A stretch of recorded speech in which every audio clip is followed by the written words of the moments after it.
오늘 하나님의 말씀은 창세기 3장 11절부터 15절까지 말씀을 보겠습니다.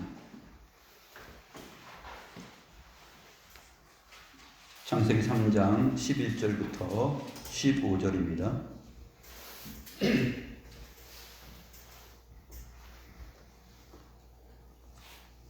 제가 하나님의 말씀을 받들어 읽겠습니다. 이르시되 누가 너의 벗었음을 내게 알렸느냐? 내가 내게 먹지 말라 명한 그 나무 열매를 내가 먹었느냐? 아담이 이르되 하나님이 주셔서 나와 함께 있게 하신 여자 그가 그 나무 열매를 내게 주므로 내가 먹었나이다.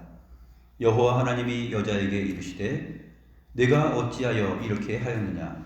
여자가 이르되 뱀이 나를 깨므로 내가 먹었나이다. 여호와 하나님이 뱀에게 이르시되 내가 이렇게 하였으니 내가 모든 가축과 들의 모든 짐승보다 더욱 저주를 받아 배로 다니고 살아있는 동안 흙을 먹을지니라.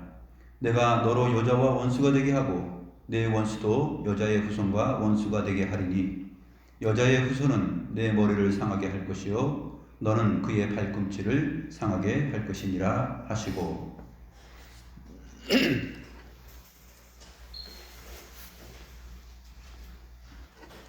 지난 시간에 우리가 아담과 하와가 벗었음을 알게 되고 그 벗었음을 알게 된 까닭에 그들 마음속에 또 그들의 분별력 속에 부끄러워하는 마음과 두려워하는 마음이 생겼다 하는 것을 살펴보았습니다.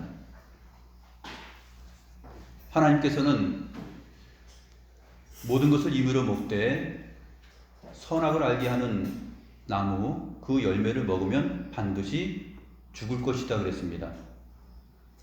반드시 죽을 것이다 해서 이제 죽어야 되는데 그 죽음의 내용과 상황이 어떤 것인지 오늘 본문이 잘 말해주고 있습니다. 우리가 육체적으로 한번 죽는 것, 이것도 죽음입니다. 그런데 더 본질적인 죽음의 내용을 오늘 본문이 또 지난 시간에 말을 해줬는데, 그것은 뭐냐면 하나님과의 관계에서 단절되고 하나님의 형상의 가치를 잃어버린 것, 그것이 바로 죽음이다 하는 것입니다. 하나님께서는 사람을 하나님의 형상대로 의와 진리와 거룩으로 옷을 입혀서 창조하셨는데, 의와 진리, 거룩이라는 옷이 벗겨짐으로 인하여서 벌거벗음이 드러났다 하는 것을 지난 시간에 우리가 살펴보았습니다. 이것이 벌거벗음의 정체입니다. 처음에 아담과 하와가 옷을 입고 있지 않았죠. 그것도 또한 역시 벌거벗음입니다. 그런데 여기서 언어 유희죠. 그 진정한 벌거벗음은 처음에 벌거벗었을 때는 서로 부끄러워하지 않았어요. 그런데 하나님께서 명하신 그 계명을 어기고 그것을 따먹는 순간 사탄이 말한 것처럼 눈이 밝아졌는데, 그것도 역시 하나님처럼 된 것이 아니라 어떻게 밝아진 것입니까? 어떤 의미에서 눈이 밝아지고 열린 것이에요? 하나님처럼 되기는커녕 하나님의 형상으로 지음받은 그 의와 진리와 거룩의 옷이 벗겨져서 그 벌거벗은 수치가 드러난 것입니다. 그래서 남자가 여자에 대하여서 내 뼈들 중에 뼈요 살들 중에 살이다라는 이 고백을 할 수 없는 서로 그러한 부끄러운 관계가 드러난 것이죠. 너는 나일 수 없고 나는 너일 수 없고 너와 나는 한 몸일 수 없다라는 그러한 의미가 바로 죽음입니다. 그 다음에 이제 나머지 성경에서 진행되는 몇 세 때 누가 죽고 하는 것, 그 내용들이 이제 죽음이라는 설명을 변명하지 못하도록 만듭니다. 죄로 말미암아 사망이 왔다라는 그 원리를 인생이 한번 태어나면 죽는 것, 그리고 다른 모든 피조물들, 동물들도 다 죽는 것, 그 사실을 통해서 우리가 죽음이 무엇인지 알게 됩니다. 정령 죽으리라, 반드시 죽는다 하는 그 의미가 그렇게 설명이 되고 있는 것입니다. 오늘은 이제 하나님께서 아담에게 말씀하십니다. 누가 너의 벗었음을 네게 알렸느냐? 도대체 누가 너에게 알렸느냐? 에덴 동산에는 아담과 그의 아내 두 사람밖에 없었습니다. 근데 누가 너의 벗었음을 알렸느냐? 이 질문은 어떤 질문이에요? 원래 벗고 있었죠. 원래 벗고 있었는데 이 질문은 뭐냐면 누가 너희들의 그 존재와 가치를 이렇게 추락시켰느냐? 그것을 알게 했느냐? 너희들이 왜 그것을 부끄러워하고 있느냐? 너희들이 왜 나를 두려워하고 있느냐? 그 인식이 도대체 어디서 왔고 누구의 짓이냐? 그것을 주님께서 묻는 것입니다. 누가 너희 벗었음을 네게 알렸느냐? 그 다음에 바로 말씀하십니다. 내가 내게 먹지 말라 명한 그 나무 열매를 내가 먹었느냐? 이것이 이제 이유가 되는 것이죠. 내가 내게 먹지 말라 명한 그 나무 열매를 내가 먹었느냐? 그래서 너희들의 눈이 열렸고 인식이 변화된 것이다. 하나님의 형상으로서의 온전한 그 인식을 잃어버리고 서로 부끄러워하고 그 다음에 하나님 앞에서 두려워하는 그러한 존재가 되었구나 하는 내용입니다. 이 질문에 아담이 뭐라고 얘기를 했어야 정상입니까? 내가 내게 먹지 말라 명한 그 나무 열매를 내가 먹었느냐? 예, 제가 먹었습니다. 이렇게 대답하면 되죠. 이렇게 대답하면 됩니다. 단순합니다. 우리가 부모 자식 간에 어떤 일이 벌어지면은 부모가 자식한테 얘기하죠. 너 그거 내가 먹지 말라 그랬는데 먹었어? 그럼 네, 먹었습니다. 제가 먹었습니다 하면 딱 끝나요. 단순하게 대답하면 끝나는데 매도 더 안 맞습니다. 그런데 뭐가 앞에 붙으면 그것이 더 죄의 확산을 가져오고 부모로부터 책망을 듣게 됩니다. 아담은 12절에 보게 되면 12절 끝에 보게 되면 네, 내가 먹었나이다 라는 말을 합니다. 11절 끝에 내가 먹었느냐? 그러면 12절 끝에처럼 내가 먹었나이다 이러면 돼요. 그런데 12절에는 그 앞에 내용이 깁니다.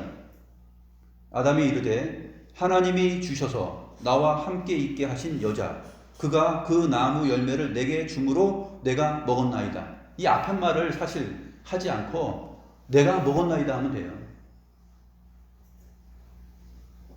이렇게 말함으로 아담은 지금 자기가 하나님의 계명을 어기고 그것을 먹게 된 그 원인을 누구 핑계를 대고 있는 것이에요?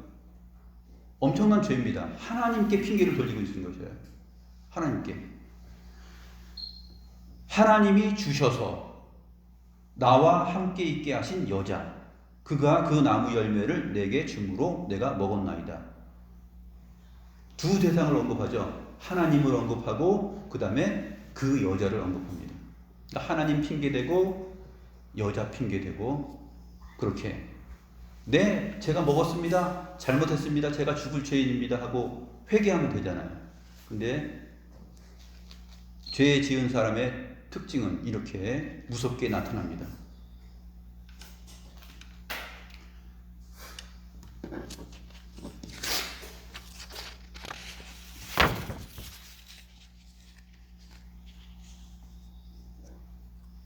이것이 바로 사람이 하나님의 계명을 어겼을 때 찾아온 죽음의 상태이고 결과입니다. 하나님을 원망하고 하나님께 핑계를 돌리고 또 자기 아닌 자기 아내에게 타인에게 핑계를 돌리는 것. 이것이 바로 죄가 가져온 죽음의 상태이고 결과입니다. 이것이 바로 생명 없는 자의 모습이에요. 하나님의 형상으로 지음받은 사람이 의와 진리와 거룩을 상실하고 잃어버렸을 때 가져오는 상태입니다. 이것이 죽음의 본질적인 상태입니다. 그 다음에 이제 육체의 죽음을 통하여서 우리가 죄 아래, 사망의 권세 아래 놓였다 하는 것을 또 빼도 박지 못하게 우리에게 확실하게 교훈을 주십니다.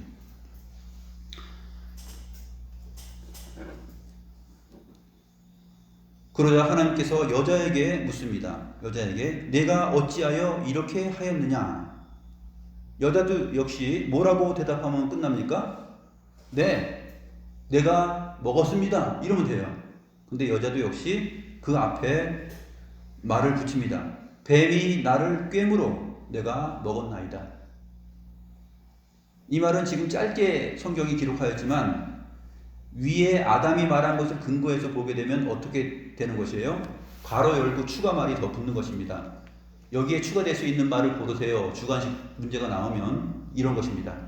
하나님이 창조하셔서 우리에게 다스리고 우리와 함께 살라고 하신 그 뱀이 나를 깨물었네요. 하나님이 뱀을 창조하시지 않고 우리 곁에 두시지 않았다면 이런 일은 없었을 거 아니에요.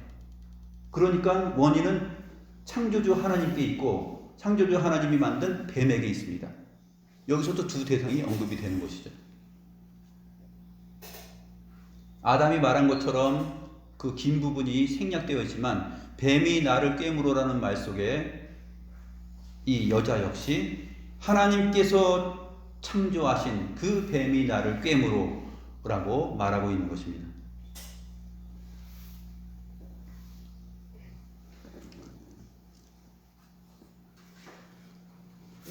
그래서 속담에 잘 되면 누구 탓이라 그래요? 잘 되면 내 탓. 못 되면 너 탓. 그래, 조상 탓. 못 되면 조상 탓이야. 너 탓이야. 너 때문에 그랬어. 아이, 누나가 그러니까 내가 이랬지.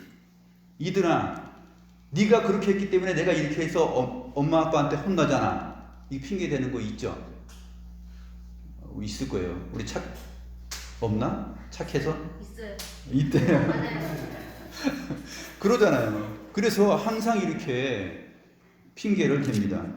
그래서 군더더기가 많이 붙어요. 네, 잘못했습니다. 제가 했어요. 내가 먹었느냐? 네, 먹었어요. 잘못했어요. 용서해 주세요. 이러면 되는데 그러지 않는단 말이에요. 사무엘하 11장을 보면 아담이 아니라 다윗이 범죄하는 장면이 나오는데 다윗이 저녁 때 자기 침상에서 일어나 왕궁 옥상을 거닐다가 그곳에서 보니 한 여인이 목욕을 하는데 심히 아름다워 보였습니다. 그래서 그 여인이 누구인지 알아보게 하고 불러들여가지고 그와 동침을 하고 그 여자가 임신을 하게 됩니다. 우리아의 아내 밧세바죠. 자기의 다윗의 충실한 또 용맹한 장수입니다. 사무엘하 23장 39절에 보면 다윗의 용맹한 용사 37명의 이름이 쫙 언급이 돼요. 근데 거기서 맨 마지막에 37명째에 누가 나오냐면 햇사람 우리아가 언급이 됩니다. 햇사람 우리아는 다윗 시대에 다윗의 유명한 그 장수들 중에 한 사람이에요. 37명이 언급되는데 거기에 바로 햇사람 우리아가 들어있습니다. 근데 그의 아내를 보고 지금 음행을 저지른 것이죠. 그래서 하나님께서 나단 선지자를 보내서 비유를 들죠. 비유를 쫙 들면서 이렇게 못된 인간이 있는데 어떻게 생각하십니까? 그러니까 그놈은 당장 반드시 죽어야 된다라고 말합니다. 나단 선지자가 누구라 그래요? 바로 당신입니다라고 얘기합니다. 그때 사무엘하 12장 13절에서 다윗이 핑계를 대지 않습니다. 핑계를 대지 않고 자기가 죽을 죄를 졌습니다. 내가 죄인입니다라고 말을 하니까 하나님께 용서를 받게 됩니다. 이 내용에서 다윗은 아담과 하와처럼 핑계댈 수 있었겠죠. 너 왜 그런 못된 짓을 했어? 그럼 다윗이 아담처럼 이렇게 얘기하실 수도 있어요. 아니, 내가 자다가 일어나가지고 왕궁 옥상에서 이렇게 좀 바람 좀 쐬는데 한 여자가 목욕을 하고 있는 거야. 그 여자가 왜 하필 그 시간에 거기서 목욕을 하고 내 눈에 띄냐 이거죠. 그 여자가 목욕을 안 했으면 내가 죄를 짓지 않았을 텐데 그 여자가 그렇게 목욕을 하였기 때문에 내가 어쩔 수 없이 그렇게 됐다라고 핑계를 댈 수 있습니다. 무슨 살인죄를 저지르고 강간죄를 저지르고 했을 때 그러는 거죠. 이유를 대는 것입니다. 아, 여자들이 미니스커트 짧은 치마를 입고 다니니까 내가 카메라로 찍어가지고 동영상으로 올리고 그랬지, 그렇게 짧은 치마를 입고 다니지 않으면 되잖아 하면서 핑계를 대는 거죠.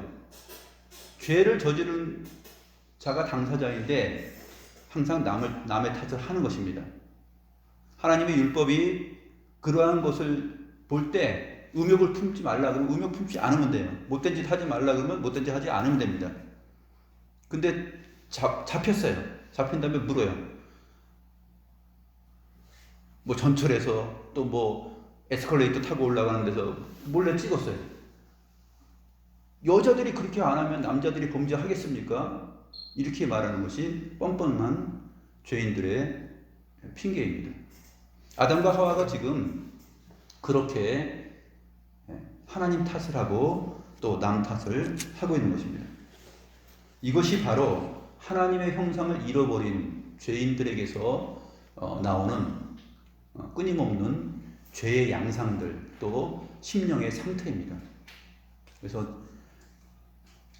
자기의 부족함과 자기의 어리석음, 자기의 못남으로 돌리지 않고 항상 직장 생활할 때도 그렇고 가정에서도 그렇고 또 교회 생활할 때도 그렇고 누가 이렇기 때문에 내가 이랬어 라고 하는 것은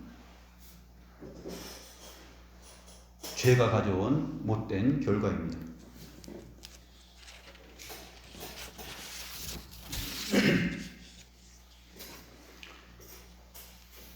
이제 순서상 하나님께서는 뱀에게도 물어야 되죠. 뱀에게도 질문을 해야 됩니다. 그런데 14절을 보게 되면 뱀에게는 질문을 합니까? 안 합니까? 뱀에게는 질문을 하지 않아요. 질문을 할 필요가 없는 거죠. 이제 3장 1절부터 10절까지 있었던 내용을 거꾸로 추적해서 뱀에게 도달한 것이에요.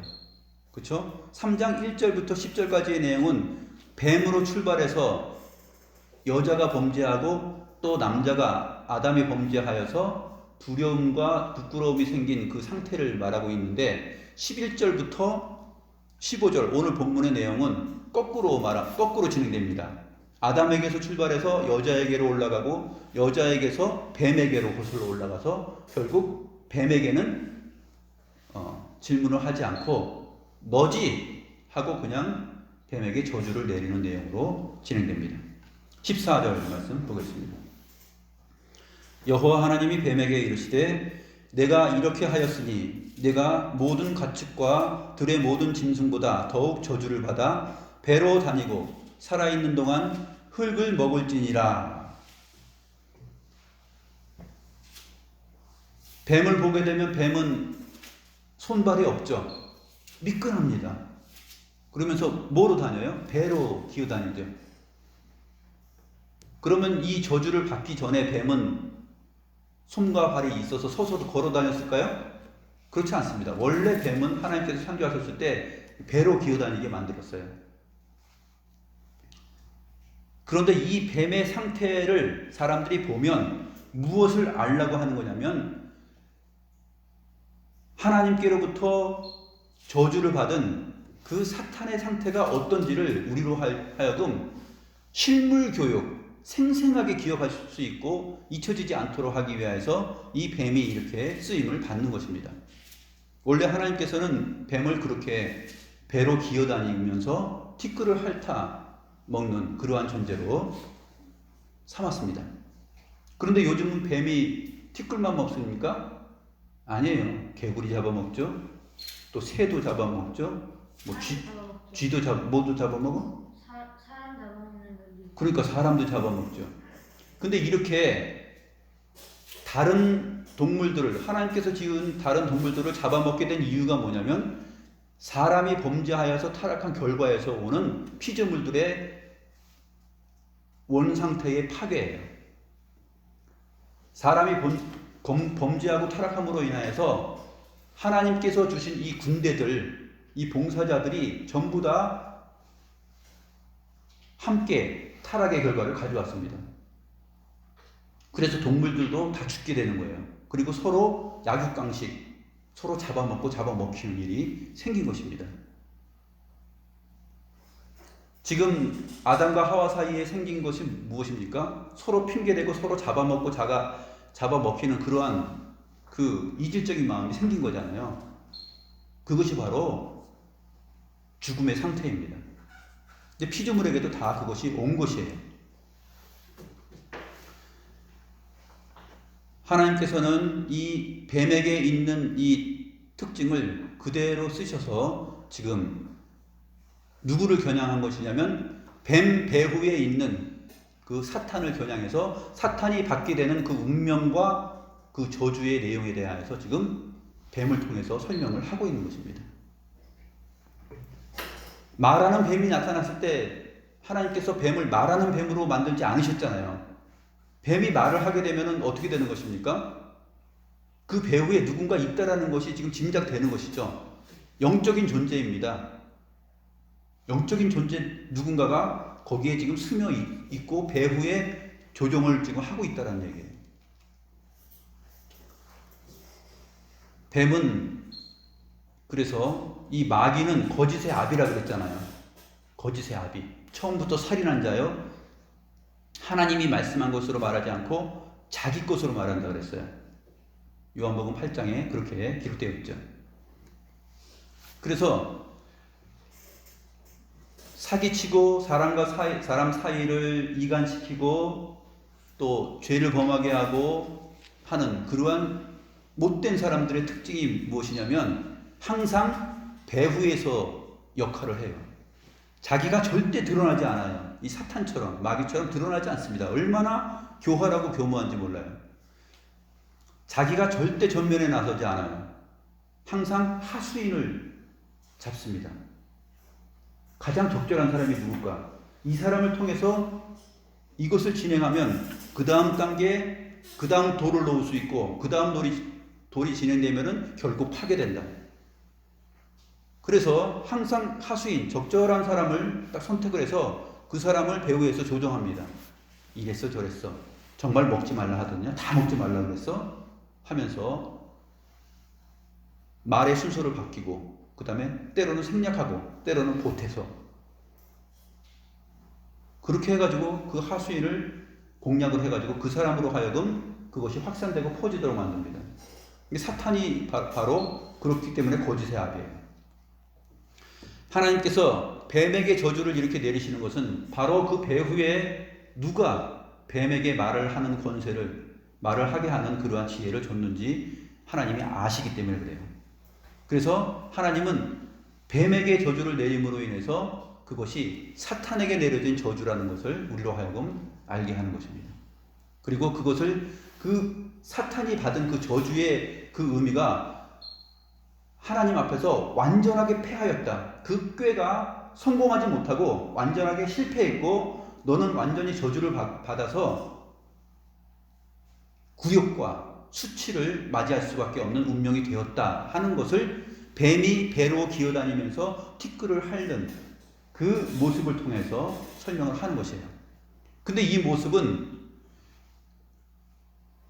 뱀 자체에게 있는 것이 아니라 그 당시 고대 근동의 문화와 그 다음에 삶의 정황, 그 배경을 통해서 알 수 있어요.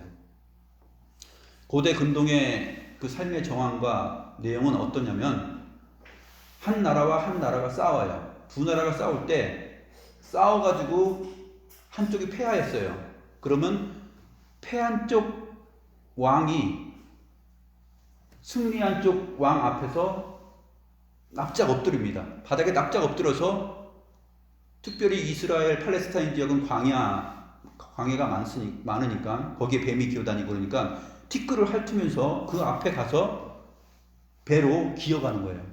완전히 나는 당신 앞에 패하였습니다. 졌습니다.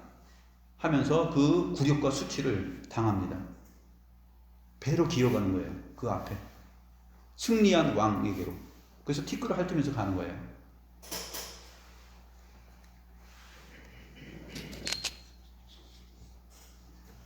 시편 72편 9절이 그것을 말해주고 있는데, 시편 72편 9절 말씀을 보면 시편 72편의 표제가 솔로몬의 시로 되어 있습니다. 근데 정확하게 하면은 솔로몬을 위한 시예요. 72편 9절과 또 이어지는 내용 10절, 11절 내용을 보면 알 수 있는데, 시편 72편 9절을 보면 광야에 사는 자는 그 앞에 굽히며 그의 원수들은 티끌을 핥을 것이며, 이게 누구를 지금 얘기하는 거냐면 다윗의 아들 솔로몬 왕이 이방의 모든 나라들을 쳐부수고 승리하고 이방의 모든 나라들의 왕들은 그 앞에 엎드려서 배로 기어가면서 티끌을 핥을 것이다 라는 그 얘기를 지금 하고 있는 것입니다. 그래서 원 표제는 솔로몬의 시로 되어 있는데 솔로몬을 위한 시예요. 72편 맨 끝에 20절을 말씀을 보면 이새의 아들 다윗의 기도가 끝나니라 라고 이렇게 되어 있죠. 그래서 다윗이 자기의 씨, 자기의 자손 솔로몬이 왕이 되었을 때 어떠한 일이 생기는가 하는 것을 지금 기도를 한 내용입니다. 시편 72편 10절, 11절을 보면 다시스와 섬의 왕들이 조공을 바치며 수바와 시바 왕들이 예물을 드리리로다. 모든 왕이 그의 앞에 부복하며 모든 민족이 다 그를 섬기리로다. 완전히 납작하게 굴복하고 그 솔로몬 왕 앞에, 다윗의 자손 앞에 기어가면서 티끌을 핥는다, 이렇게 묘사하고 있는 것입니다.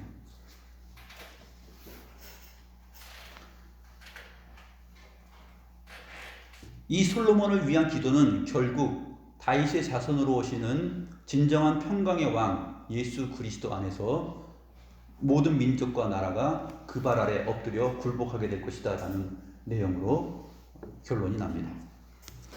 또 한 군데 이사야 49장 23절을 보면 이렇게 되어 있습니다.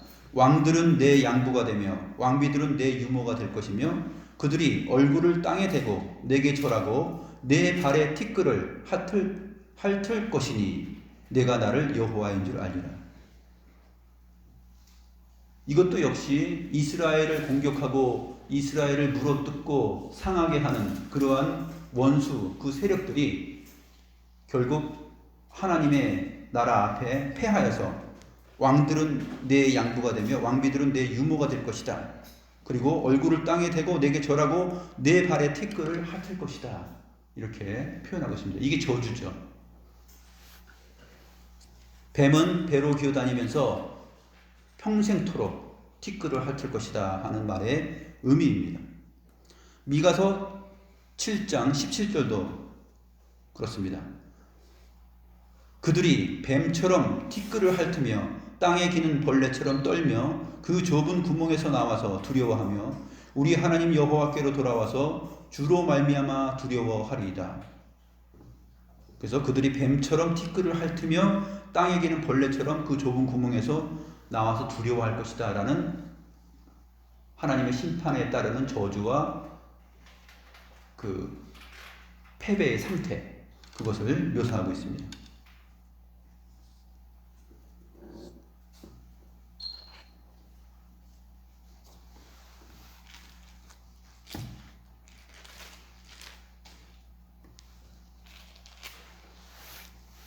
그러면 오늘 본문 14절 말씀,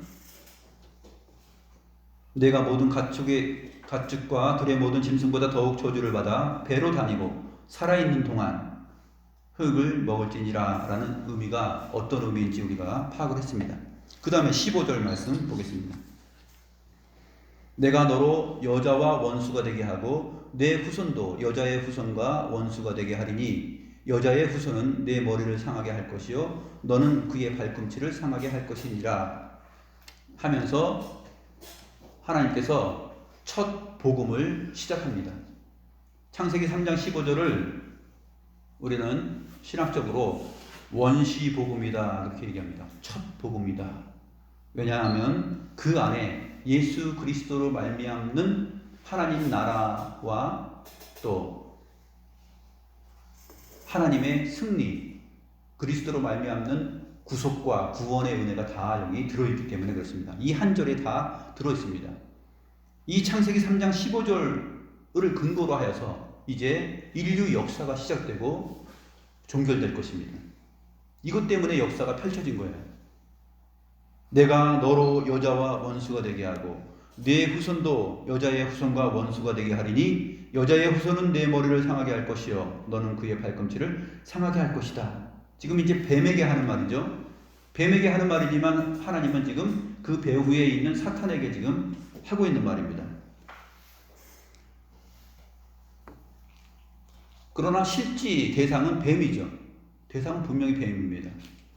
내가 뱀에게 여자와 원수가 되고 뱀과 여자가 원수가 돼요. 여자들이 징그러워. 이때부터 원수가 돼서 여자가 뱀을 싫어하는구나. 여자만 싫어합니까? 남자도 싫어하는데? 그걸 말하는 게 아니에요. 뱀과 여자가 원수가 됐다라는 게 그렇게 징그러 싫어하면서 그렇게 원수가 됐다라는 것이 아니에요. 어떤 여자들은 뱀 밑에 걸치고 목에 걸치기도 하잖아요. 그런 걸 보면은 그런 말이 아니라는 것을 알 수가 있습니다.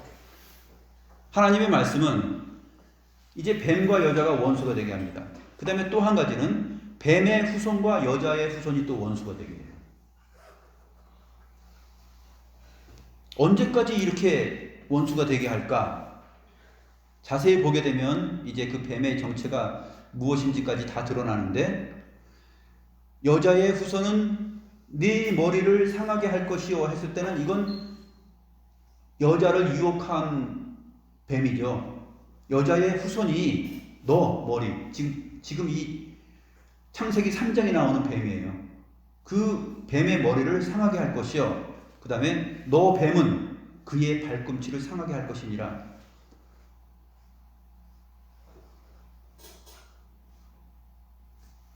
이렇게 되어 있는 것을 보면 느끼는 게 있죠. 그러면 창세기 3장에 나온 그 처음에 그 뱀이 아직까지 살아있다는 얘기잖아요. 몇천 년 묵은 뱀이에요. 몇천 년 묵은 뱀. 그 뱀이 어디 있을까요? 그리고 그 뱀과 여자의 후손 그와 지금 서로 적대관계에 있는 것이에요. 그래서 여자의 후손 그가 너의 머리를 상하게 할 것이요. 여자의 후손은 아직 역사 속에서 누군지 정확히 안 나왔잖아요. 한참 후에 몇천 년이 지난 다음에 예수님께서 여자의 후손으로 오십니다. 그때까지 이 뱀이 살아있는 거예요. 그러면 이것이 진짜 피조물로서의 뱀일까요? 아니면 그 뱀 배후에 있는 사탄일까요? 영적 존재를 지금 이 뱀에게 지금 적용을 시키고 있다는 것을 우리가 알 수 있습니다.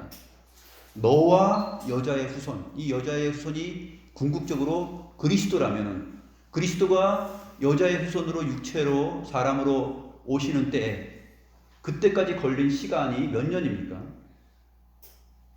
그러니까 이 뱀은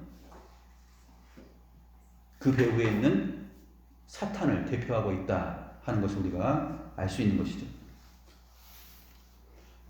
여자의 후손 그가 너의 머리를 상하게 할 것이요 타격할 것이라는 얘기야. 너의 머리를 완전히 때려 부술 것이며 너는 그의 발꿈치를 상하게 할 것이다.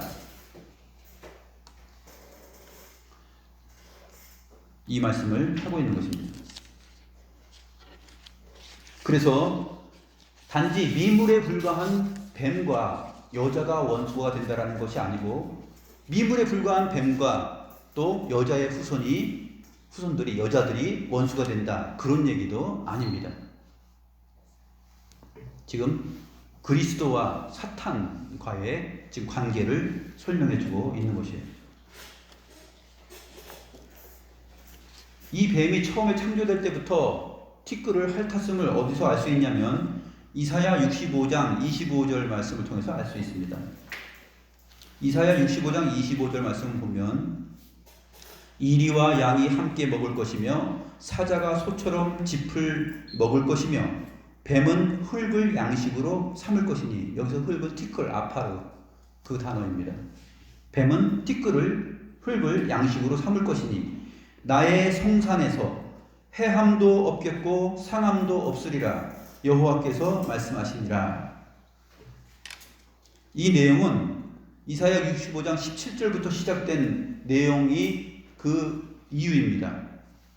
이사야 65장 17절은 보라, 내가 새 하늘과 새 땅을 창조하나니 이전 것은 기억되거나 마음에 생각나지 아니할 것이라. 이 말씀에 기초한 것이에요. 새 하늘과 새 땅, 하나님의 나라가 회복되었을 때의 상태예요. 그 상태에 어떠냐면 이리와 양이 함께 먹어요. 사자가 소처럼 짚을 먹습니다. 사자가 동물들 잡아먹는 일이 이제 없다는 얘기예요. 사자들이 어린 양과 뛰놀고 사자가 짚을 먹습니다. 이것이 새 하늘과 새 땅이 왔을 때에 처음 에덴 동산의 그 죄 없는 상태의 회복이에요. 처음에 하나님께서 뱀을 창조하셨을 때 뱀은 무엇을 먹었냐면 티끌을 먹고 살았어요. 들쥐나 동물들, 사람 이런 걸 잡아먹는 일이 없었어요. 인간의 타락으로 말미암아 이것이 온 것입니다. 그래서 나의 성산에서는 해함도 없겠고 상함도 없으리라. 사람들의 나이가 나무의 연령과도 같다. 100세 때 죽은 사람은 아이고 젊어서 죽었네 그런 소리를 듣겠다 하고 이사야 65장에서 말을 하잖아요. 아이고 100세 때 죽으면 아이고 어린 나이에 이렇게 죽었어 그렇게 한다라는 거예요. 사람의 수명이 나무의 수명과 같다 그랬어요. 뭐 1000살 몇천 살 이렇게 살게 되는, 그렇게 비유로 설명을 합니다. 해함도 상함도 없는 나라. 그러므로 뱀이 배로 기어다니면서 티끌을 핥을 것이다라는 것은 완전히 하나님의 나라 앞에서 굴욕을 당하고 수치를 당하고 완전히 패하였다 하는 것을 보여주는 것이에요. 그 수치감과 패함과 모멸감, 그 망함, 그것을 표현해주는 내용입니다.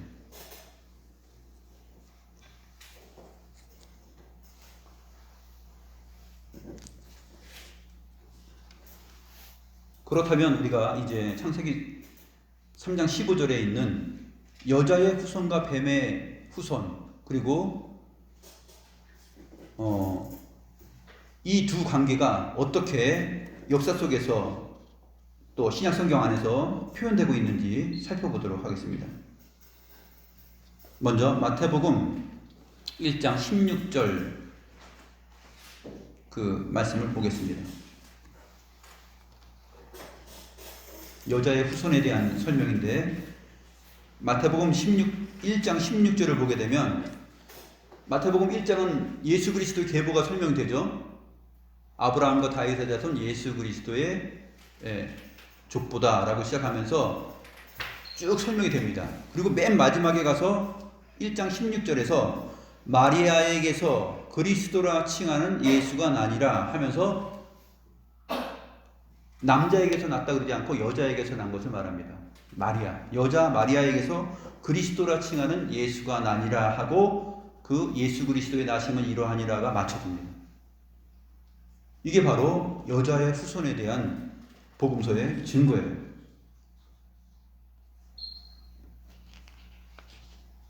그 다음에 요한계시록 12장 1절부터 9절 말씀을 보면 나타나는데, 거기에는 한 큰 붉은 용이 여자를 삼키려고 합니다. 근데 요한계시록에 나오는 이 여자는 모든 시대의 역사 속에 있는 하나님의 교회예요. 그리고 이 여자가 잉태하려고 애를 쓰는데 이 큰 붉은 용, 뱀이 그 여자가 산의 아이를 잉태하면 그 후손을 잡아먹으려고 지금 막 하고 노리고 있어요. 그런 장면이 요한계시록 12장 1절부터 9절에 나옵니다. 요한계시록 12장 1절 그 구절 말씀을 보면 이렇게 표현되어 있습니다.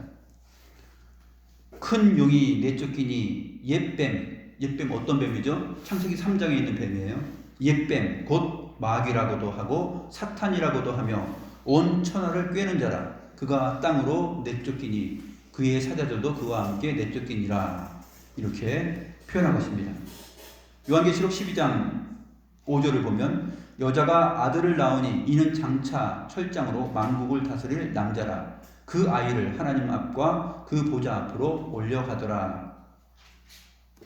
또 4절 부분에 보게 되면 용이 해산하려는 여자 앞에서 그가 해산하면 그 아이를 삼키고자 하더니,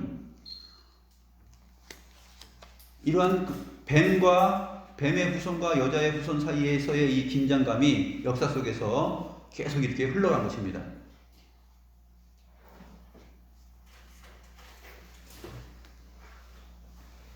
그래서 헤롯이 예수님께서 태어날 때 아기들을 다 죽이라고 하잖아요. 그러한 것들도 왕이 태어나면 죽이고자 하는 그 마음들이 바로 그 배후에 사탄이 있기 때문에 그렇다는 것을 우리가 알 수 있는 것입니다.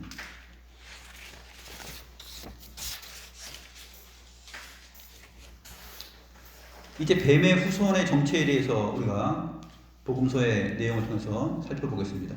마태복음 3장 7절 말씀을 보게 되면 세례 요한이 요단강에서 세례를 베풉니다. 그때 많은 사람들이 나와서 자기의 죄를 회개하고 요단강에서 세례를 받습니다. 그때 세례 요한 앞으로 어떤 사람들이 나오냐면 바리새인들과 사두개인들이 세례 베푸는 곳으로 옵니다. 이 사람들은 세례를 받기 위해서 오는 게 아니에요. 세례 요한을 헐뜯기 위해서 뭔가 지적할 것을 찾기 위해서 노리면서 뱀처럼 귀여운 것입니다. 그래서 세례 요한이 바리새인들과 사두개인들에게 말을 합니다. 마태복음 3장 7절에서 독사의 자식들아, 쌍욕으로 하는 게 아니에요. 이것은 성경적으로 말하는 것이에요. 성경 계시를 지금 받아서 얘기하는 것입니다. 풀어서 말하면 뱀의 후손들아, 그 얘기예요. 뱀의 후손들아, 누가 너희를 가리켜 임박한 진노를 피하라 하더냐 라고 말합니다. 마태복음 12장 33절에서도 예수님께서 바리새인들을 향하여서 독사의 자식들아, 너희는 악하니 어떻게 선한 말을 할 수 있느냐.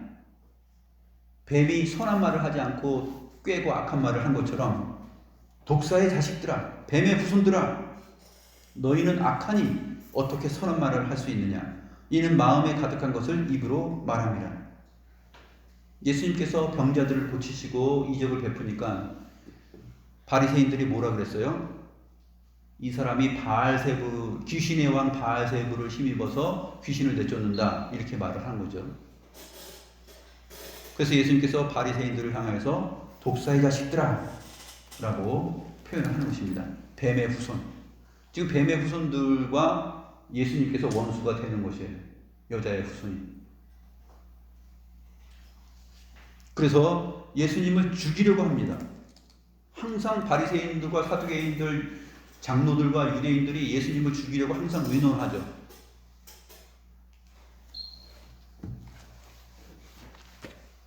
요한복음 8장에 그 내용들이 아주 자세하게 나타나는데,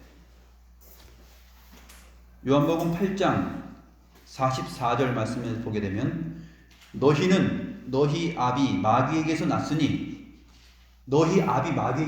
이 말은 바꿔 말하면 무슨 말이에요? 독사의 자식들아, 그 얘기잖아요. 너희 아비는 마귀다, 너희는 뱀의 후손이다, 그 얘기예요.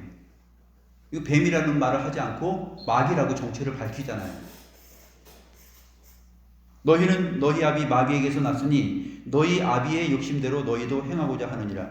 그는 처음부터 살인한 자요 진리가 그 속에 없으므로 진리에 서지 못하고 거짓을 말할 때마다 제 것으로 말하나니 이는 그가 거짓말쟁이요 거짓의 아비가 되었습니다. 누구 얘기를 하는 것이에요? 거짓말하는 뱀 얘기를 지금 하고 있는 것이에요. 근데 뱀을 뭐라고 정체를 밝히고 있어요? 마귀라고 밝히고 있습니다. 거짓의 아비 마귀. 너희는 아비 마귀에게서 났다, 이 독사의 자식들아 하는 그 얘기입니다.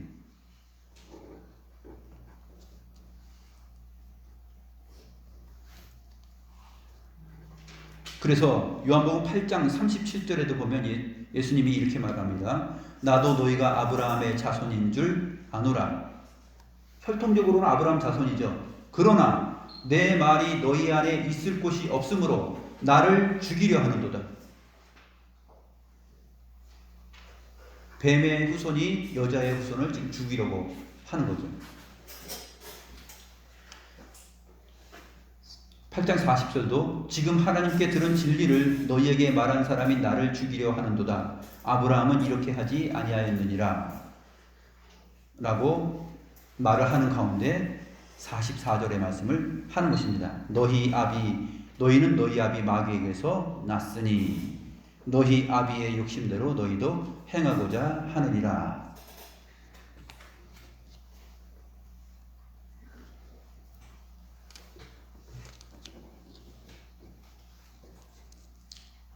이러한 접대 관계가 바로 교회와 그 사탄의 세력과의 관계, 그리고 사탄과 그리스도의 관계 속에서 나타납니다. 그런데 누가 승리를 합니까? 그리스도께서 뱀의 머리를 밟고 깨트려 부수죠. 그래서 용 리워야단을 그 머리를 깨트려 부순다 하는 것이 시편에도 나오는 것입니다. 선지서에도 나오고 있는 것이죠. 로마서 16장 17절부터 20절 말씀을 보게 되면 교회와의 관계, 뱀의 후손과 이제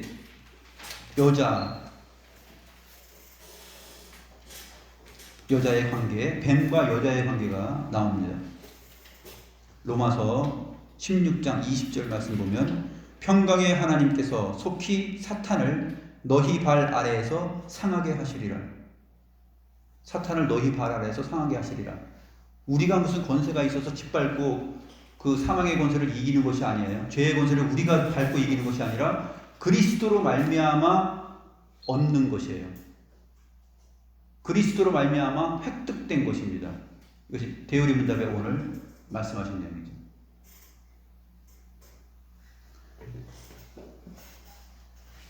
로마서 16장 17절부터 보면 형제들아 내가 너희를 권하노니 너희가 배운 교훈을 거슬러 분쟁을 일으키거나 거치게 하는 자들을 살피고 그들에게서 떠나라. 그들은 뱀과 같다라는 것이죠. 교활한 뱀과 같다. 하나님의 말씀을 제대로 가르치는 사도의 교훈을 버리고 분쟁을 일으켜서 떠나게끔 만드는 일을 이 교활한 인간들이 한다라는 것이에요. 이 같은 자들은 우리 주 그리스도를 섬기지 아니하고 다만 자기들의 배만 섬기나니 교활한 말과 아첨하는 말로 순진한 자들의 마음을 미혹하느니라. 이랬대 저랬대 이렇게 됐대. 뱀이 말하면서 여자를 유혹한 것처럼 똑같이 말합니다. 뱀이 어떻게 말했죠? 하나님께서 아담에게 한 말을 단어를 다 썼어요. 100% 다 썼죠. 근데 시간차를 둡니다. 먼저 말한 내용이 있고 나중에 가서 상태를 보고 말하는 내용이 있고, 그렇죠. 그리고 없는 내용을 첨가했죠. 없는 내용을 첨가하고 반드시 있어야 될 내용을 또 빼고 다 말하는 듯 하면서 말을 바꾸고 순서를 바꾸고 해서 결국은 혼란스럽게 만들고 분쟁을 일으켜서 교회가 깨지게 만듭니다. 이게 누가 하는 짓이에요?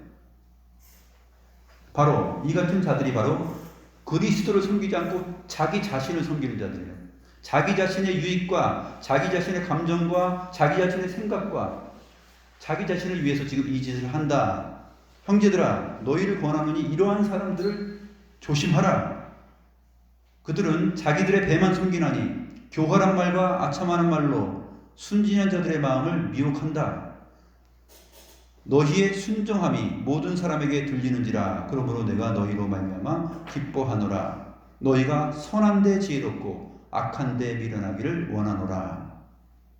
그 다음에 20절 말씀입니다. 평강의 하나님께서 속히 사탄을 너희 발 아래에서 상하게 하시리라. 여자의 후손이 뱀의 머리를 밟아서 상하게 함으로 인해서 그 근거, 그 힘을 의지해서 너희가 선한데 의롭게 제대로 사도가 가르친 바른 교훈, 그 배운 교훈 아래서 하나님의 말씀에 따라서 분쟁하지 않고 살아가기를 원한다라고 사도 바울이 로마서에서 기록을 하고 있는 것입니다. 그래서 사탄은 항상 교활하여서 항상 배후에서 자기가 전면에 드러나지 않고 항상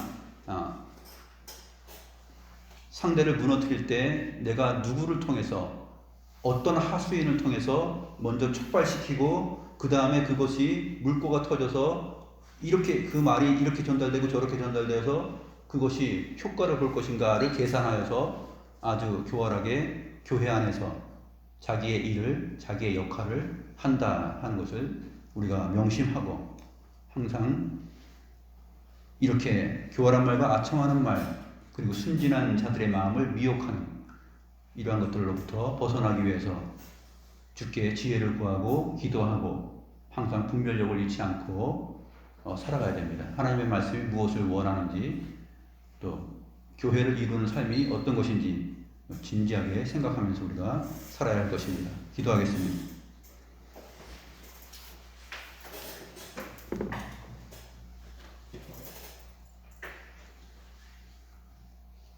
하나님 아버지, 하나님의 말씀과 성령의 인도하심이 아니고서는 저희들은 언제든지 죄의 본성을 따라서 우리의 연약한 생각으로 주를 거스리고 교회를 회방하며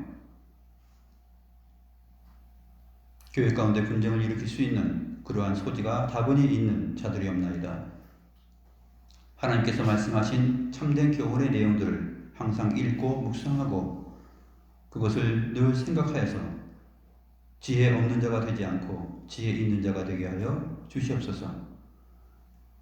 그리하여서 항상 전면에 드러나지 않고 배후에서 조정하는 그 영적 존재의 실태를 우리가 생각하며 항상 기도하며 깨어있는 그러한 자들이 되게 하여 주옵소서. 언제든지 방심하면 우리들이 이러한 처지에 미혹당하고 또 교회적으로 큰 아픔도 일어날 수 있다는 사실을 기억하면서 저희들이 오늘 주어진 이 하나님의 말씀을 통하여서 사탄이 얼마나 하나님의 백성과 교회와 또 하나님 자신을 대적하며 그 발을 상하게 하려고 달려드는지 모른다는 사실을 우리가 명심하게 하여 주시고 그러나 그럼에도 불구하고 그리스도께서 여자의 후손으로 오셔서 이미 그 전쟁은 승리하셨고 사탄은 패배하였음을 성경이 증거하고 있습니다. 이 말씀을 근거하여서 우리가 힘있게 전진하여 나아갈 수 있도록 은혜를 더하여 주시옵소서. 이미 뱀이 배로 기어다니면서 평생토록 흙을 먹고 있다라는 이 증거를 티끌을 핥을 것이라는 그 사실을 보면서 우리가 하나님의 계시의 큰 교훈을 깨닫고 얻습니다. 하나님, 이러한 내용들을 저희들에게 말씀하여 주시고 또 알게 하여 주신 은혜를 감사함을 드리옵고 살아계신 우리 구주 예수 그리스도의 이름으로 기도드리옵나이다. 아멘.